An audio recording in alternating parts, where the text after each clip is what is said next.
Hi, sorry, my internet completely died and I've just kept you hanging. So hopefully the suspense has built up some drama. We are going to have a great show today, apart from me getting cut off. I have some amazing inspirational people today. Firstly, Kavita from Nova K, who will tell you a little bit about what she does, and two charities that she supports, the Microloan Foundation and the Washing Machine Project. And they're doing some amazing things. So without further ado, I'm going to bring them all on. Hello, guys. Hi. How are you? You had us worried for a bit, Susan. No, well, that's the first time it's happened. I suspect it might even happen again. So if I do, just keep talking and I'll come back. Fantastic. Will do. So Kavita, first of all, how about you? Well, thank you very much. So, a bit about me. Nova K, I started Nova K in 2015 after a fantastic corporate career. Set it up initially to take corporate sector methodology when it comes to procurement and to take it out to the charity sector, which I thoroughly loved. And after a while, whilst we continued to work in the charity sector, I found that actually I wanted to grow the business. And whilst I love working with charities, to carry on growing as an organization, I had to make sure that we work with different types of organizations. Yeah. So we've started to work with big corporates, big commercial organizations, and yeah, it's been quite a journey. It's been really, really fun. Thank you.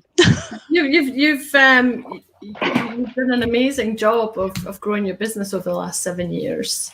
What would you say has been the biggest challenge? I think the biggest challenge is keeping focused on what you're doing at the moment. I think as an entrepreneur, you can get quite excited, and I get excited by sparkly things. So it's keeping focused. But I think it's also diversifying in the right way and making sure that you aren't, and I think through COVID we learned this, you aren't relying upon one revenue stream, but making sure that you've got the right products and the right products you're going to market with. So I think that's been one of the biggest challenges for us, is making sure we've got the right product sets. And she's gone, isn't she? She's gonna love this when she looks back. Well, while she is gone, what a reaction that she's paused on that. I'm going to actually hand over to you both in a second, and just for the audience out there, while we're missing Susan, part of our organisation's values and ethics aligns around the UN Sustainable Development Goals, and to make sure that we deliver against our commitments there, we have partnered with two organisations that we feel are very well aligned to our values and ethics and do some incredible work. And the first is Microloan Foundation and the second is the Washing Machine Project. So Marlene, do you want to tell us a little bit about Microloan Foundation whilst we're waiting for Susan? Yeah, absolutely. Thank you for having me. It's really nice to be here with you guys, and I'm hoping Susan will be what a house guest, what house host, I should say. She lets us in and then runs off. Yeah, go on, please carry on. So Microloan Foundation, we're a women's empowerment and poverty alleviation charity. So we work with some of the most marginalized women in sub-Saharan Africa, in Malawi, Zambia, and Zimbabwe, and we help them become entrepreneurs. So we provide financial literacy training and business training and credit so that they can start their own small income generating activities, and this will feed into everything that goes on in their life, you know, their children's education. Welcome back, Susan. I'm so sorry. This has like never happened before. And I'm so angry with my broadband provider right now. I'm going to be right on email to them after this. Don't worry. Don't worry. Marlene was talking about, as you just missed it, she was just telling us a little bit about her organisation.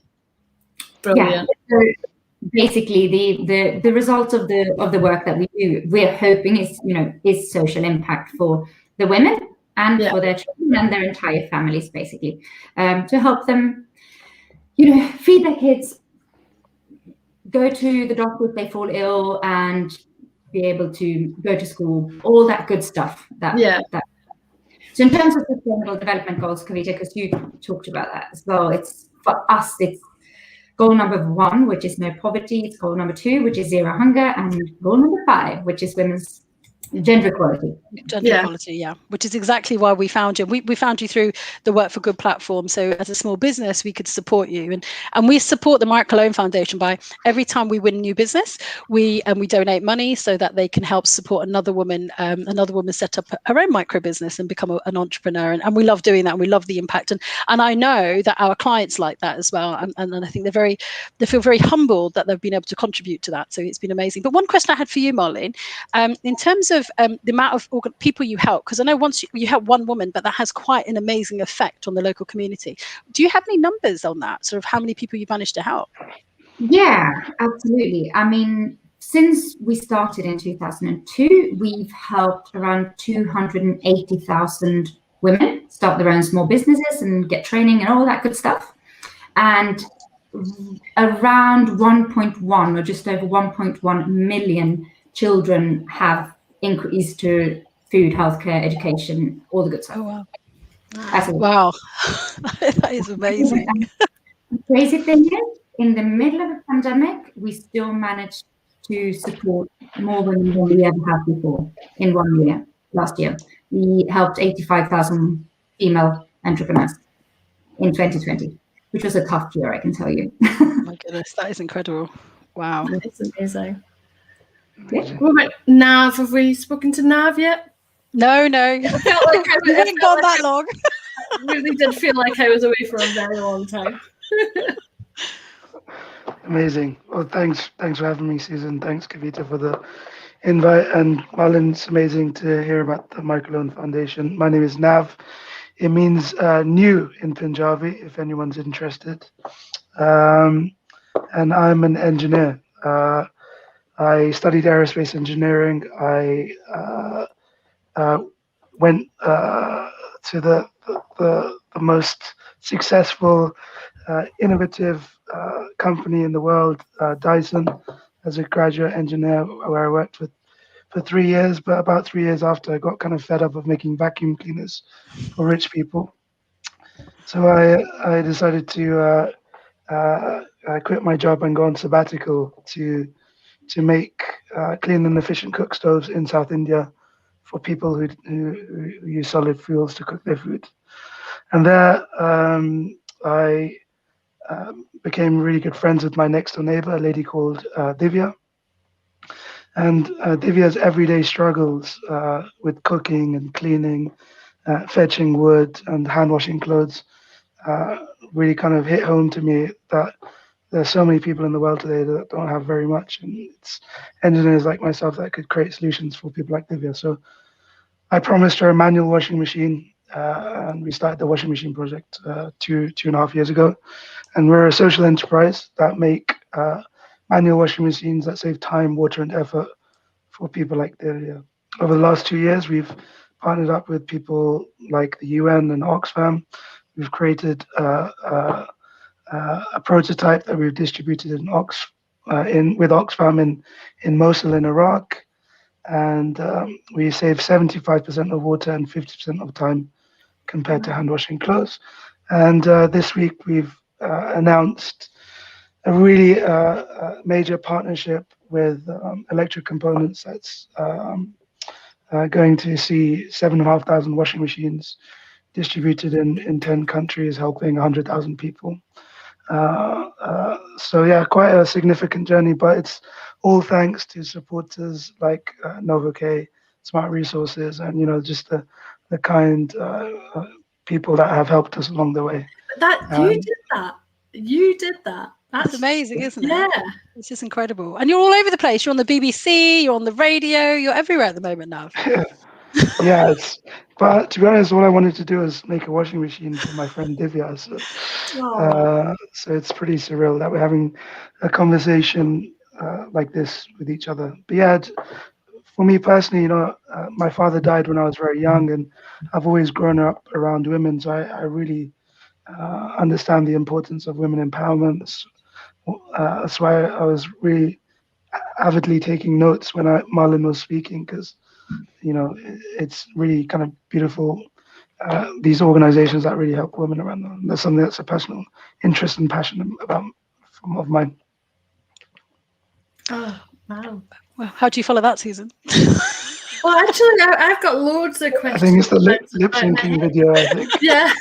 So first of all, welcome. You're very welcome, and it's a privilege to have you in the Data Den. But I'd be fascinated to know how you got to starting out making a washing machine from your friend to talking to me and being on the BBC 2 years later. So how did you get noticed? How did you get people's attention? Yeah, I think it's just about this is a real problem. You know, like 70% of the world's population don't have access to an electric washing machine, but that's so hard to understand because 95% of the UK do. You know, so Yeah. it's such a far removed problem. So it's like really highlighting the problem, and you know, we're just one solution. There's many solutions out there, and I think it's through collaborations and partnerships and constantly talking about it and evidencing it through your working, your projects, and you know, we've benefited from voluntary resource up until now. You know, we've had over 150 volunteers from 11 countries, Wow. 5,000 pro bono hours of pro bono support. So yeah, we've built a movement, you know, of a lot of interested, invested people in the washing machine project. I think that's really important as well. So people that can come along on your journey. You've most recently set up a charity as well, haven't you, associated with it now? Yeah, exactly. So this has all been made possible by the TWMP Foundation, which is a grant-giving charity that funds innovative solutions in the humanitarian and development context. Yeah. So, I'm sorry, I have so many questions. So, like, are the washing machines built in the countries that they go to, or do they get shipped from somewhere, or like, is it something that you could just give them the pieces and then they can put it together themselves?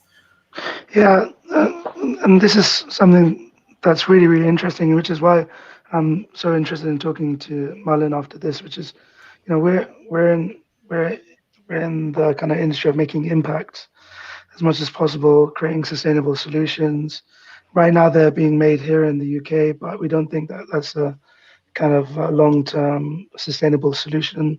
It's also quite expensive, and sustainability and shipping these huge drums across the world isn't the most efficient way of doing things. So, you know, manufacturing locally is something that we're actively looking for, contract manufacturers, and also, you know, local livelihood projects and empowerment pieces like, you know, women entrepreneurs or women manufacturers or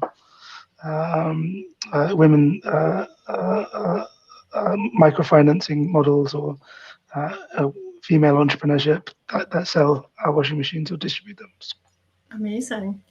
And Malin, what about you? How long have you been with Microloan? Ooh, I've been with Microloan for 5 years now, but I've been working in the international development sector for about 15. So Yeah. all over sub-Saharan Africa. So my focus has always been Africa. My degree is in African politics, Wow. and so I've lived and worked mainly in East Africa. So I spent quite some time in Uganda doing lots of education, women's empowerment projects, some health projects as well. And then I got back to the UK and joined Microloan, just kind of slightly moving away from the strict charity model. Which grant funding is essential, as you all know, but to find the kind of sustainable model where we don't endlessly throw money into a black hole where it just disappears, but sustainability. So a bit of a business angle to it all. And how do you find going out and getting people to notice the Microloan Foundation and, you know, getting awareness? You know, is it a challenge or is it something that you've actually been surprised at? It is definitely a challenge. We obviously have several different audiences. So we've got our beneficiaries or our clients in country. So there's one type of marketing going on in a tiny little village in Malawi, you know, in comparison to what goes in London. in the UK. You know, it's but it's definitely challenging, and this is something that NovaK has helped us with as well. Just doing lives on LinkedIn with Kavita and just this kind of stuff really helps us just to meet people and engage with new audiences, really. But it's definitely a challenge. There's so much noise out there, so to get through is tricky. You know, we were lucky to engage with the BBC actually just a few months ago as well, and it is it really helps a lot, you know. And Kavita, I mean, yes, go on. this is you bringing everyone together. Where do you get all your drive and your inspiration from? Oh wow, that's a big question. I think it's doing. I suppose it goes back to a hashtag that we use all the time, that procurement with purpose, and I know it's an initiative as well. From the world of procurement, we do so much when it comes to supply chain. We do so much when it comes to helping and supporting organisations, but there has to be a purpose as well. Work's fantastic, being able to earn money and have a house and everything that goes with it, but I don't know, it feels like you have to do more. You want to do more. And as an organization and as a business owner, I have the opportunity to do that. So why not use that opportunity? And to find two organizations, and for me, it goes back to that word sustainability. What they offer is a sustainable solution. This isn't just about me giving my organization, giving a charity some money, and that money just being used on one occasion or for one single project, and that's it, and it comes to an end. It grows and it develops and it has a bigger impact, and that's what's so incredible. And we work in the charity sector, and we know the challenges that charities have when it comes to their funding and getting that funding and then getting it to the front line, and we know it's not easy. So to find two organizations that do that so successfully, one so new, as in the washing machine project, and one that's a lot older, is incredible. Sorry. No, I was just going to say you're a role model and an inspiration to the rest of us, because, like, quite honestly, being a small business and still, pretty young, it's tough to pay my own bills. Never mind, you know what I mean? It's you're doing a really amazing thing, and we should definitely be being more Kavita. Oh no, not at all. I think we all do it in our own way, and I think it's how you do it. But there are platforms out there that can help as well, because there are legalities around some of this as well. So being able to make sure you can give money in the right way, and so the tax man is happy, that's important too. So there's lots of ways to do it. So I definitely would check those out. But I think the key is finding organisations where you have aligned values, and you believe in the same things, or you have a similar goal, or you want to achieve something similar. And I think the UN Global Goals, which I talk a lot about, is a great way to do that. And not only do you find charities or organizations like we have here, you can also find other businesses that align as well. So you can share and collaborate with them in different ways, not necessarily just working with charities, but actually doing something directly too. So there are lots of ways to do that too. Brilliant. So I want to know, I think, Malin, first off, can you give an example of like a really, really amazing project? I mean, all your projects are obviously like amazing, but is there one that really kind of stands out and stays with you more than the others? I might just talk about it, because in the end of the day, it's about the individuals that we help. It's about the challenges that the world that these women live in. So there was, when I was last able to actually go to Malawi, I met a lady called Mrs. Makonde. She lives about an hour outside of Lilongwe, and she started off with microloan. I think it was 9 years ago. So she's been with us for a really long time. And she started off with a loan that was £23, if I remember correctly. And she used that for a little stall, those next to the road type market stalls that we see in a lot of developing countries. And she invested it in stock. And, it was clearly business savvy. You don't get to where she's gotten to without being savvy. It's really amazing to hear her story, how she built things up from scratch. And after about, I think, 8 months, she managed to save money and managed to construct a proper shop. Wow. She managed to continue. She then had two staff, two employees, which means the impact magnified again. She was able to send her kids to school. I mean, before she was able to get a loan from Microloan initially and get the training and business support, the family wasn't able to eat. Yeah. It was a real struggle. Today, she has started up a mill for making coconut in the middle of her village. She runs the shop still, which is very successful. It's got 2 employees. She has a bunch of men that she bosses over in the mill. The mill is very much like the hub of that community. That's where everyone goes in harvest season to get the maize and the groundnuts sorted out, and it's very much, there's value change that's developed because of this business she started up. She has sent all her kids through school. They've even gone to university, which obviously is a massive, massive achievement. If you have to start off with a loan that's £23, it means that Wow. That's a determined lady. So cool. And when I asked her, so what is the biggest challenge of being a woman in business? She said, there isn't one. I do women with courage and bravery, just like men. And I'm like, whoa. She's really super inspiring. Yeah. So yeah. We need more of them. Absolutely. But there's so many of them. I have 1,000,001 stories like that. There's so many of these super inspiring women who are really working so hard and are so driven and ambitious. They just need to get an opportunity. They just need a hand up. I think that's the one thing, Susan, that I really like about Microloan Foundation is it's not just about when you give these women the money, it's around then training them and supporting them and educating them so that they are. And I think we've had a conversation before, Marlon, where you said, well, you give somebody money, the first thing they want to do is go and spend it on some food, and they're sort of educating them on how to do that, isn't it? Not buy food, on how to build their business. Yeah, absolutely. And I mean, this is the thing. So our smallest loans start at just, £15, £20.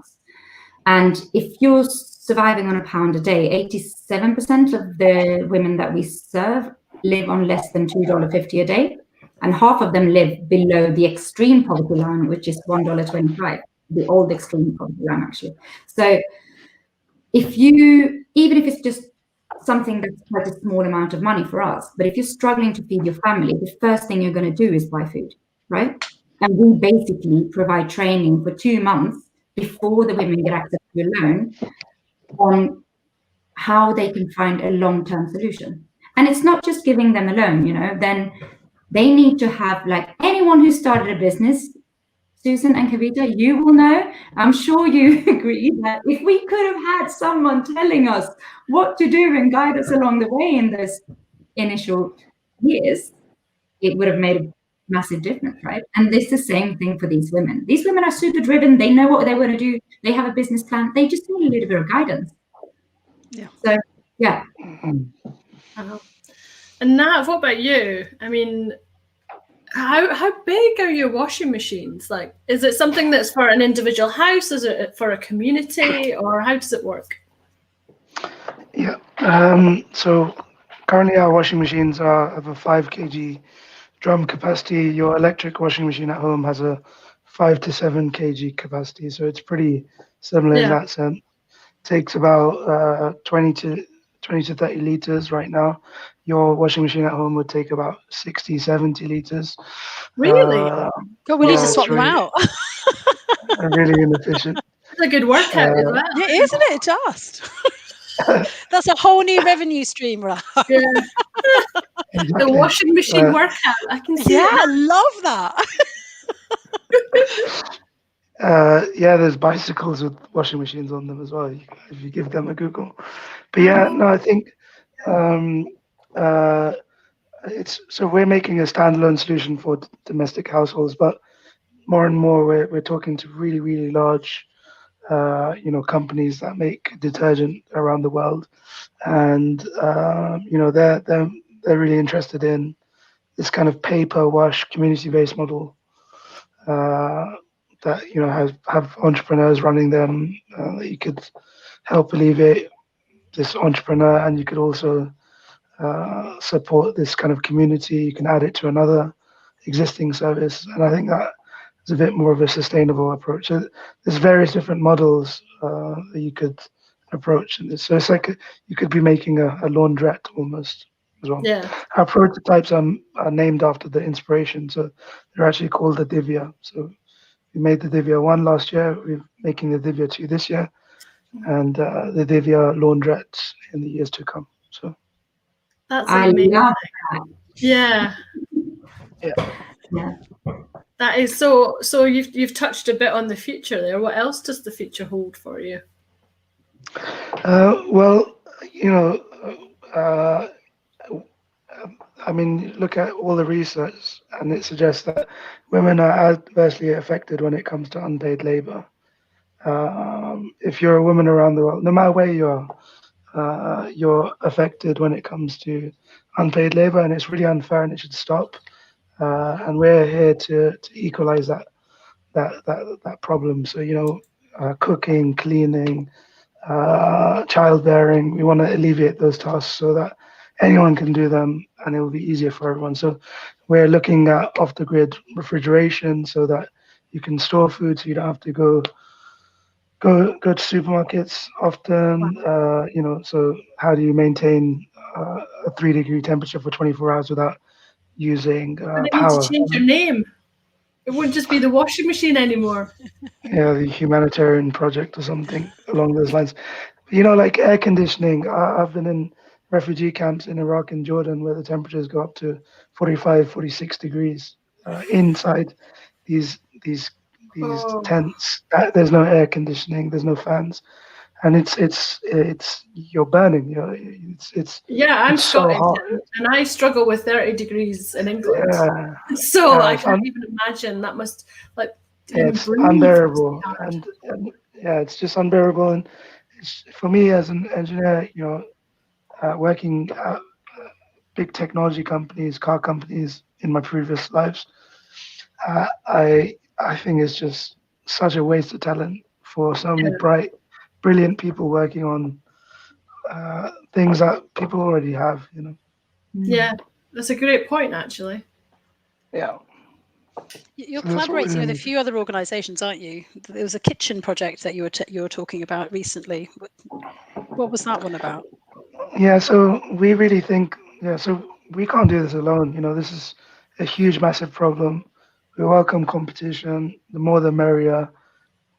Why is it on the washing machine project to try and solve this one problem? So we believe in the power of partnerships and collaborations, which is why we've partnered up with some amazing and brilliant organizations like Novacare. And one-for-one donation. So the Kitchens for Impact program is partnering up with kitchen suppliers, kitchen fitters, white goods manufacturers. For every product they sell, we distribute a washing machine and those kinds of things as well. So another model. So. It's really interesting to hear collaboration because it's so key, right? And I just think the whole thing, bringing back the Sustainable Development Goals again, and goal number 17 on partnership, I think it's also really important for organizations to understand that we can't be experts at everything. If you develop an expertise in, you're an engineer, that's your skill set, and that's what you're really, really good at. You need other people to partner with areas where you might not be the right person to provide the service. And this is totally what Microloan does in terms of how we develop our partnerships. So whether they are partnerships where we're looking for funding or whatever it may be, but in the field, we know that we are financial experts, and we are experts at teaching someone how to be a successful entrepreneur and provide financial services. We slot in there, and then we partner with carefully selected organizations who are experts at what they do. And then in total, when the experts come together, we can bring a much better service and something so much better for the end clients, which in this case are obviously women who are extremely poor. So I'm looking forward, Nev, to when you're coming to Malawi, Zambia, and Zimbabwe. Yeah, we're we're working in Uganda with Save the Children right now. So yeah, Amazing. we've done some research in Cameroon and Kenya. So we're close. We're knocking on the door. Yeah. Well, maybe you can come with me when we do our trek. I'm going to get you into this, Susan. You can meet us at the end, I know. But Okay. one of the things I've been talking to Marlon about in the next year, well, when we can, is potentially doing a trek in Malawi to raise funds for Microloan Foundation. So yeah, maybe you can get involved. Maybe we'll come and visit you afterwards, Nav, if you get your way, if you make your way over to Malawi as well, and we can see what we can do there. Yeah. That would be incredible.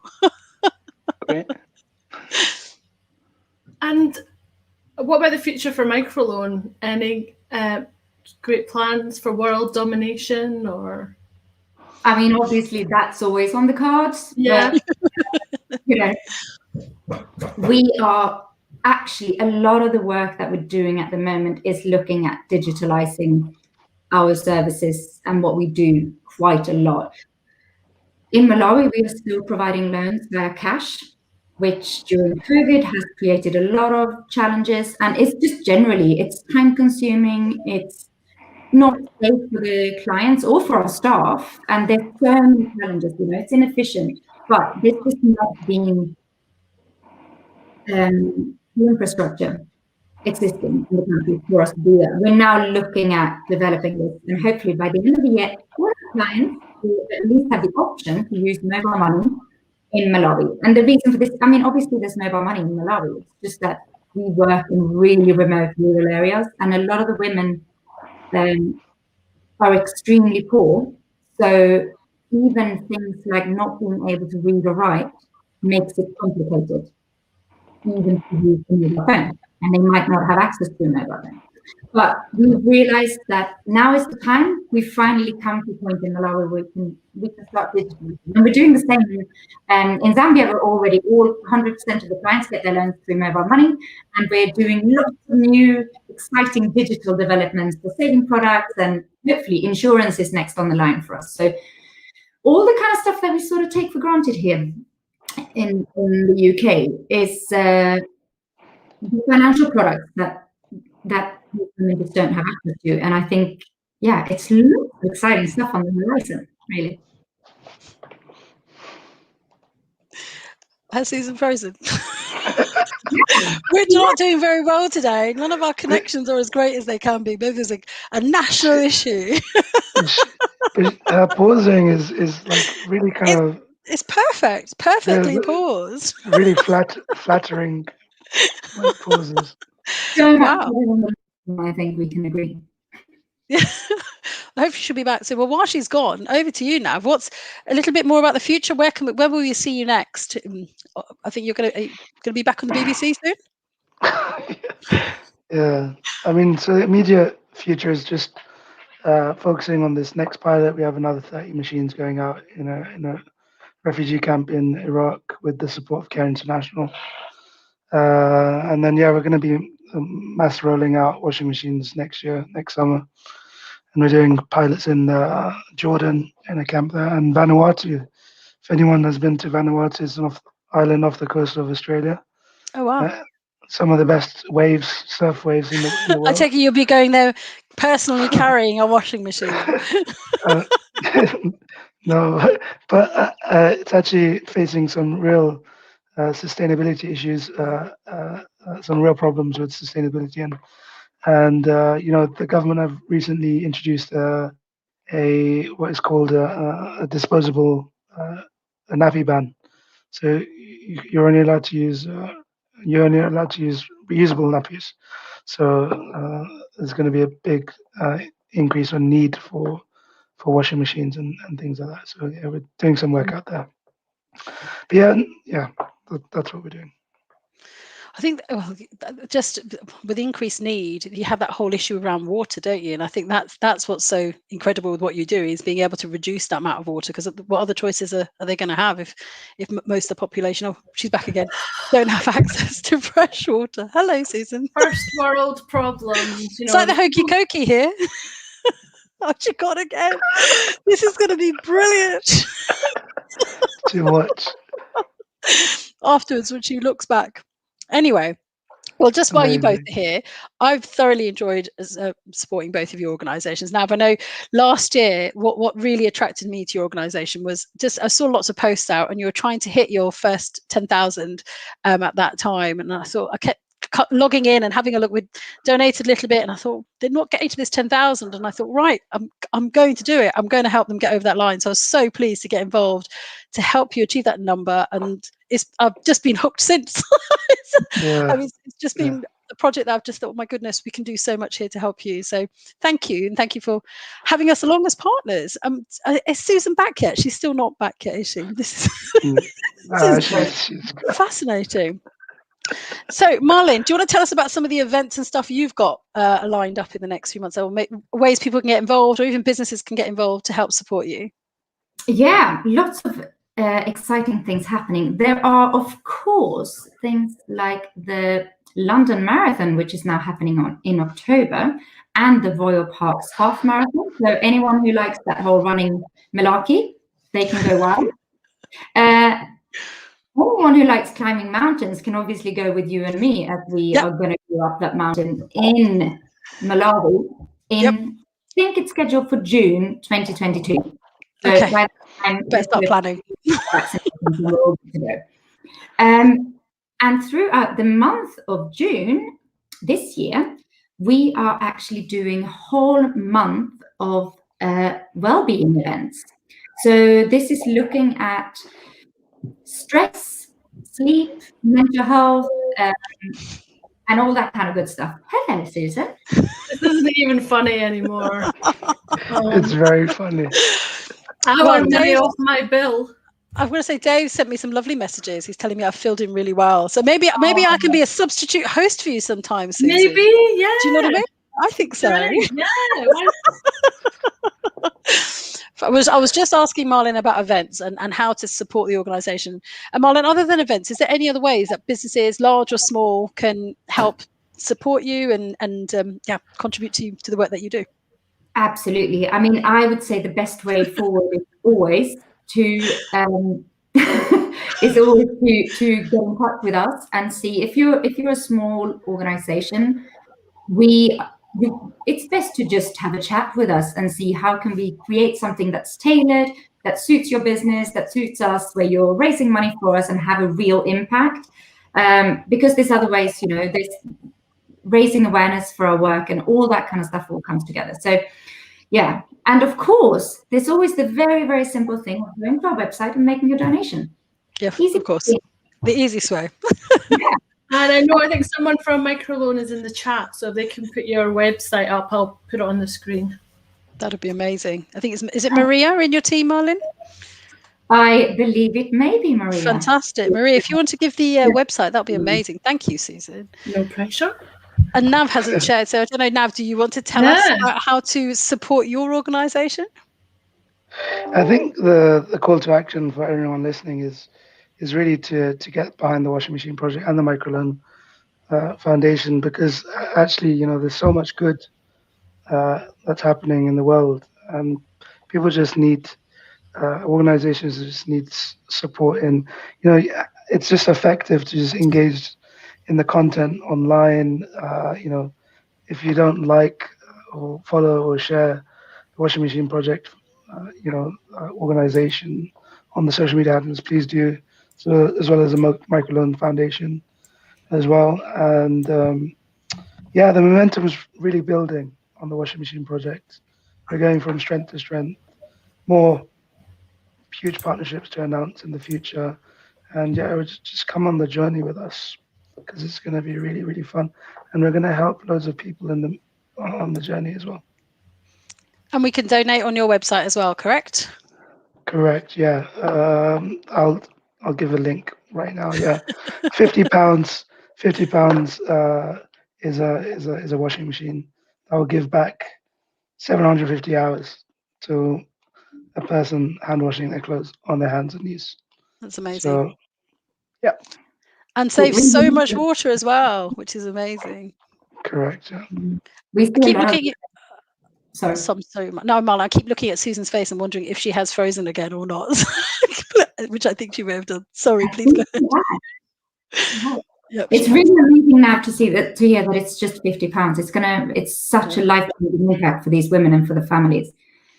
You know, unpaid labor and the responsibility of caring is really a massive part of what's holding women back in these countries, and to be fair, in all countries.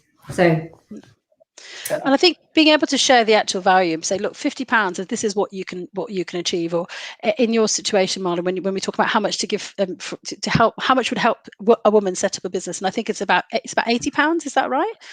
Yeah, I mean, and that will provide the loan and the training and support. But as little as £25 will have an impact, because £25 can give a woman her first loan. And with that loan, you know, we will provide the training, and, you know, it will have life-changing. Well, she can build a mill, clearly, and do some other amazing stuff, which is incredible.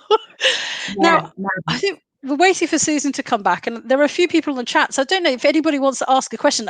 I think it will appear on the chat. Oh, there she is. Hello. Hello.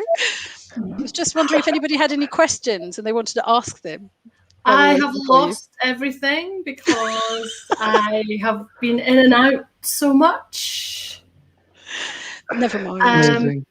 Yeah, but, you know, in the grand scheme of things, you know, there are people who have a lot less, who don't have the luxury of doing this kind of thing. So definitely need to just take a little moment and remind myself of that before I punch my broadband router into the wall or something like that. Right, let's see. There we go.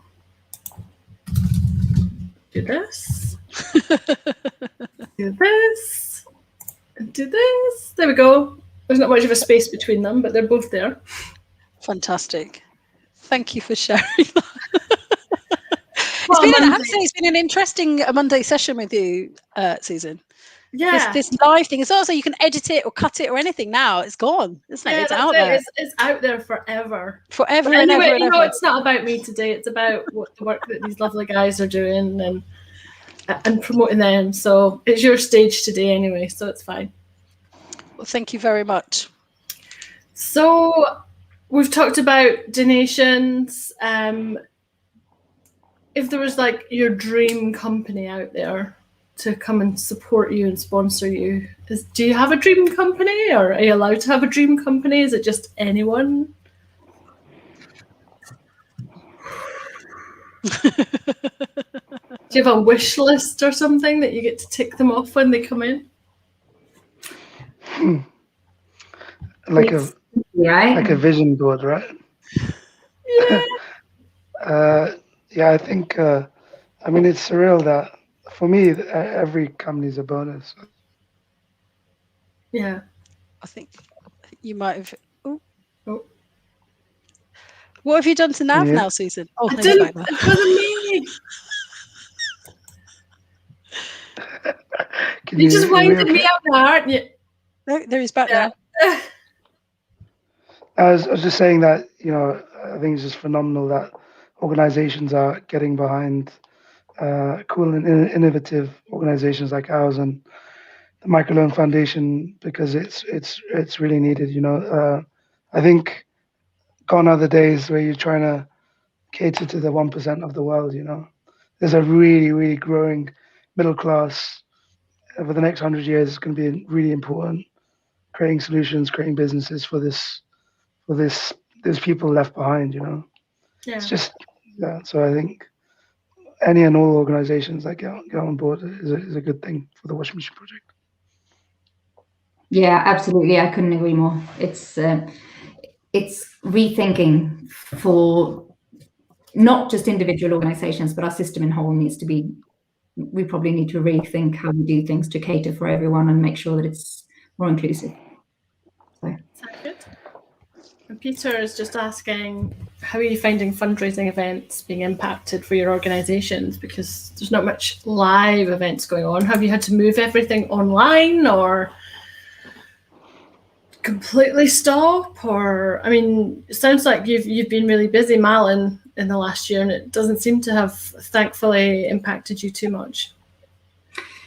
It has definitely impacted us because it's difficult to run a marathon online. It can be done, but it's challenging, and it's not the same thing as having an audience, you know. Yeah. So, and we've just had to really rethink everything that we do, and thankfully we've got a small but efficient team in the UK who has just moved stuff around completely, and we've got loads of amazing supporters who's helped us put on a whole calendar of online events that, yeah, has really helped us.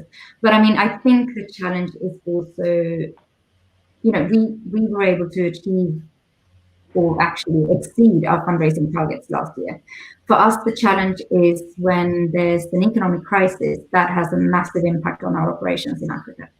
Right. It just basically means that the women's businesses aren't running as smoothly as they could. And it basically means that they are struggling, in some cases, struggling to repay their loans. And after all, we're a charity, so if needs be, we will restructure and repay their, write off their loans. So we kind of pressured from all sides. Yeah. But in the end, we still managed to have a repayment rate of 97% across our operations. I know. But that's because they've been able to make savings, because we provide a lot of training and support on savings. So they're able to plan ahead in a totally different way. Okay. Oh. Peter is doing something interesting over in Canada. So Peter, we want to know more about that, please. Oh, wow. He's been running a non-profit charitable foundation for 16 years. So he knows the struggles then. Yeah, let us know what you're doing, Peter. And maybe pop your web link in there as well so we can see. So what does the next 12 months hold for you guys, do you think? Are you all still working from home? Or are you back in offices? Or, you know, shall we get some more live events towards the end of the year, do you think? For us, we've always been a remote organization. So we currently have 25 volunteers in 5 countries in 7 time zones right now. So we have monthly catch-ups, and yeah, it's just nice to build momentum on the washing machine project. And I think right now people are feeling a little useless about themselves over the last year, right? And so we've had a surge in volunteering support, people kind of wanting to help us in kind benefits through things like that. So my particular interest is, you know, working with people that just want to make the world a better place. And next 12 months, yeah, go on. Sorry. No, I was just going to ask. I know before lockdown you were doing lots of stuff with schools. Are you still doing those projects? Will you be planning to go back into schools? Yeah, we've spoken to thousands of students all around the world. My particular passion is making sure that students, especially engineers, know the decisions that they take when they're looking for employment, so they don't have to go to, you know, car companies or defense companies or technology companies, and they know the impact of their work that they're doing.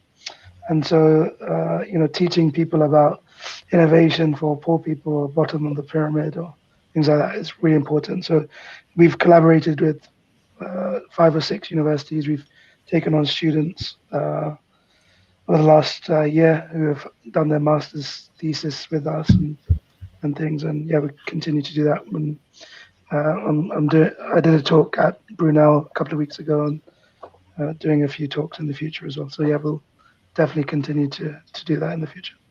Brilliant. Fantastic. I think I might get you to come to my son's school as well. I think they'll be quite Yeah. excited. I know they're kicking off. I think most schools are, aren't they? They're kicking off some kind of sustainability programs or projects Oh, wow. to get kids involved. So yeah, it's big at the moment. It's really big.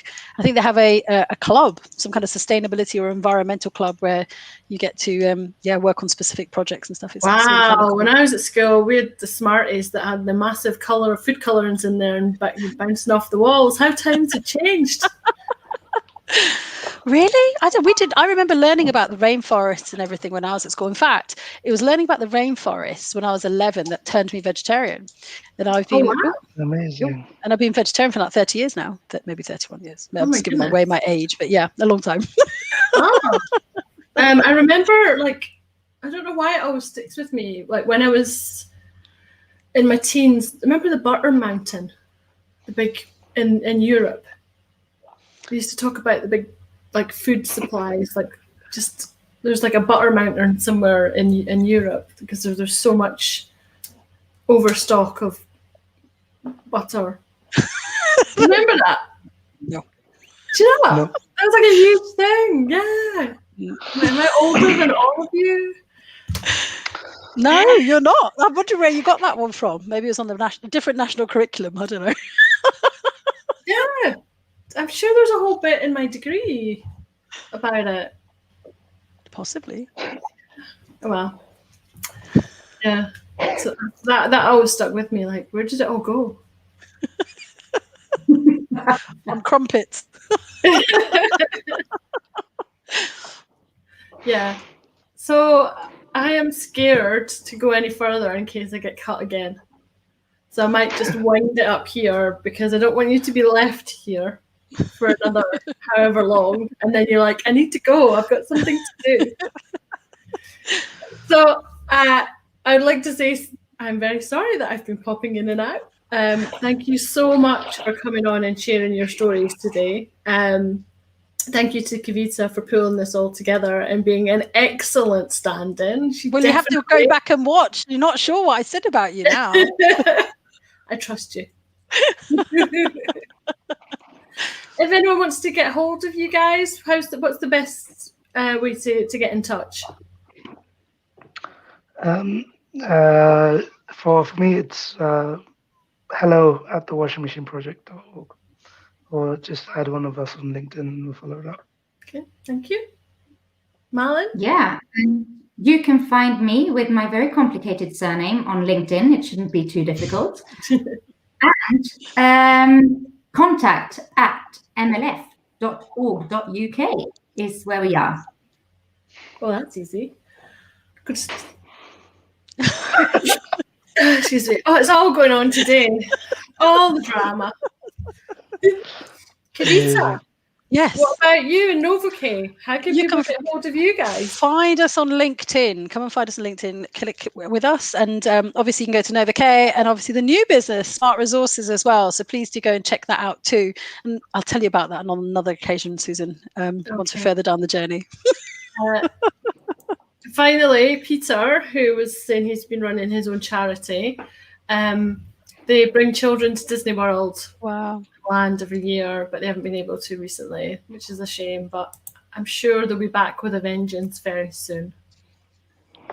Congratulations, Peter. Yeah. So thank you so much, guys. I'll pop you backstage now and try and wind this up before getting cut off again. Thank you so much, Susan. Thank you. Thank you, guys. No worries. Thank you so much, guys. It's been really lovely to meet you and hear more about you. Oh my goodness, what a day. It's a typical Monday. I think I am going to have an early night tonight, definitely. Next week is a bank holiday Monday, but that is not going to stop me from being in the den. I have a great all-star lineup of women in data for you. So hopefully you can join us next week, wherever you are in the world. If you're in the UK, you'll probably be in a pub, or hopefully it's been in the sun somewhere. Although, actually, thinking about it, the weather's not looking too good. So maybe you will be able to come and join us. Even better. So have a great week, and I will see you very soon.